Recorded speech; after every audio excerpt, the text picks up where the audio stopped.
We're continuing to follow breaking news at noon after a trailer carrying propane tanks caught fire this morning, at one point closing down both directions of I-5. Thank you for joining us. I'm China Green. I-5 South reopened just before 7 this morning, but part of I-5 North remains closed and will stay that way for the next several hours. For the latest updates, we have team coverage with Chris McGinnis giving you a look at the traffic impacts and how to get around this closure. But first, Devin Haskins is live near the scene. Devin, what have you learned this afternoon? Yeah, so right now, China, crews are continuing to clean up the mess from this morning's fire. I want to direct you over my left-hand shoulder here and give you a look down. Part of that mess of cleaning up means ripping up the freeway. And that's because the fire was so hot, it damaged the asphalt. And right now, crews have the freeway shut down so they can replace that section of the freeway. Now, earlier this morning, you could see smoke for miles. The fire even waking people up that live blocks away. Take a listen to what neighbors heard. Some explosions just before 5 a.m.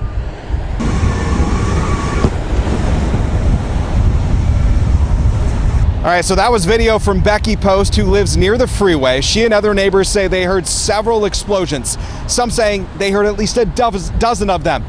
And you can see some of those in this ODOT highway camera video that we have time-lapse for you. And in one shot, you actually see a tire that's on fire, even rolling away. Portland Fire says this all started around 4:30 this morning.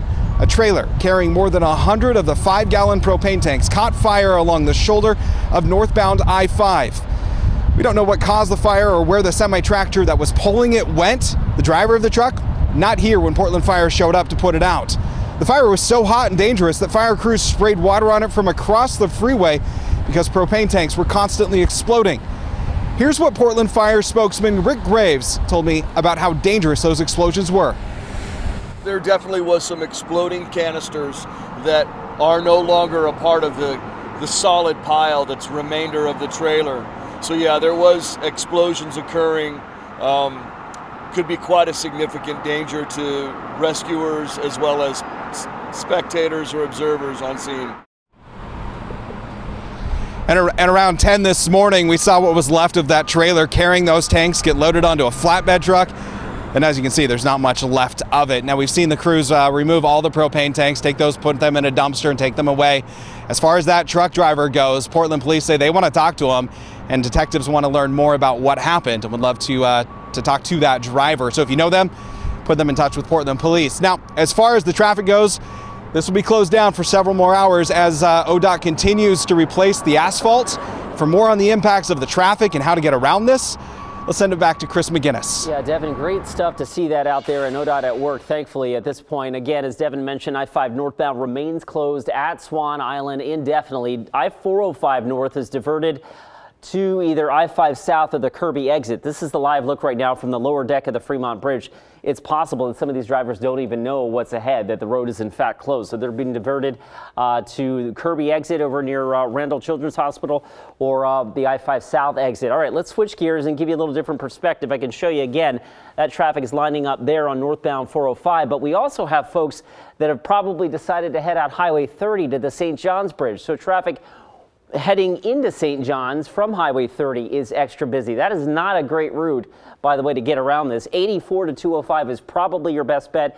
As you can see here, that traffic that was lined up on eastbound 84 trying to get out to I-205. And as always, you could try to work your way over to perhaps MLK and then northbound to get back onto northbound I-5. Exits or on-ramps, I should say, north of Swan Island. So that would be like Rosa Parks endpoints north. Those exits are open. I know, Rod, that is of very big interest to you as you try to work your way home after this noon show this afternoon. Yeah, so it was a big morning for breaking news and Chris on traffic in the weather center, though.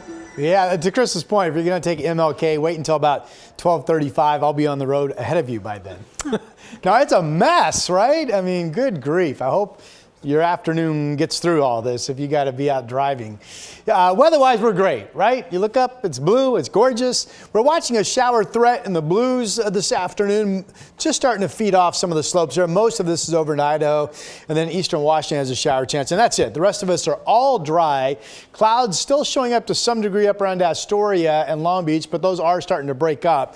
Much of the coast, certainly in Lincoln County, just clear. Here's Lincoln City. Look at the temperature with the northwest breeze, 69 degrees. Let's go out to the Oregon Veterans Home camera in the Dalles. And notice the wind direction, calm. Winds have been mostly no more than 15 in the gorge today at any of the reporting sites. So it's a beautiful, fairly calm afternoon for you. 68 out there. And then Portland lagging behind a little bit. 63 right where I thought we'd be at noon. And that means we're on track to hit my forecast high of 74. Should feel great. Remember, we've been in the 60s with the clouds and showers the last several days. So this is a nice break from that. Be a clear sky evening and about 68 at 8 o'clock. We still are tracking the chance of 1 to 2 90-degree days coming up. That's on my 7-day later in the show. Back to you. Oh, it's going to get hot. All right, Rod Hill, thank you for that. Thousands of nurses from 6 Providence hospitals started the largest nurses strike in state history today. It's slated to last 3 days. KGW photographer Eric Pattison is out in Southwest Portland, where nurses from Providence St. Vincent Medical Center are on strike right now. This is live footage happening right now. Nurses officially issued notice of their intent to strike on June 7th. The Oregon Nurses Association, the union representing the nurses, say that they want to save staffing, affordable health care, and competitive wages. While negotiations are on hold during the strike, Providence says it's offered an 18% increase in wages over 3 years. St. Vincent's, Newburgh, Milwaukee, Willamette Falls, Hood River, Medford. When that many people are saying there's a problem, it's time to have people listen, I guess. We'll be working hard when the strike is over to come back to the table and get to, a fair contract with our nurses as quickly as we can. Providence says replacement nurses will be on hand to help keep the 6 hospitals open and operating during the strike, and won't return to the bargaining table until Friday at the earliest. KGW's Deidre Johnson will have the latest on the strike coming up in our evening newscast. You can also follow our continuing coverage throughout the day today, not only here on TV, but also on KGW.com and the KGW News app. Happening right now, Boeing's outgoing CEO, Dave Calhoun, is meeting with lawmakers on Capitol Hill about the safety of the company's planes. This is a live look from that meeting. Senators will question Calhoun about quality control and other issues that whistleblowers have brought up. It's very underway right now, but today's meeting, it comes in response to a Boeing engineer who claimed that assembly flaws made the 787 Dreamliner unsafe. Boeing called the allegations inaccurate. Turning now to wild video of a police chase that started with a mistake by federal agents. They arrested a suspect, but when they got him into the car, no handcuffs. Investigative reporter Kyla Boshi shows us what happened next. 9 a.m. April 24th near Castle Rock, Washington. Police chase a suspect after he'd stolen a Homeland Security car from federal agents. Police used a pursuit tactic, causing the suspect to lose control of the vehicle. The Homeland Security SUV flipped onto its roof. 43-year-old Travis Greigla later emerged from the wreckage and was taken into custody. Walk back this way, dude, now. The Portland man was arrested on an outstanding warrant and federal child pornography charges. Hey man, what's your name? Travis. So how does someone steal a police car from federal agents, then lead police on a 60-mile chase? Newly released body cam and dash cam video along with court records help explain. Early that morning, federal agents executed a search warrant on Greigla's Southeast Portland home. Agents didn't handcuff him. He was seated in the passenger seat of the police car with the window down and an officer standing outside the vehicle, according to court documents. After learning the feds had discovered evidence inside, Greigla said, "This is not going to be good for me." He then locked the doors, slid into the driver's seat, and took off in the Homeland Security SUV.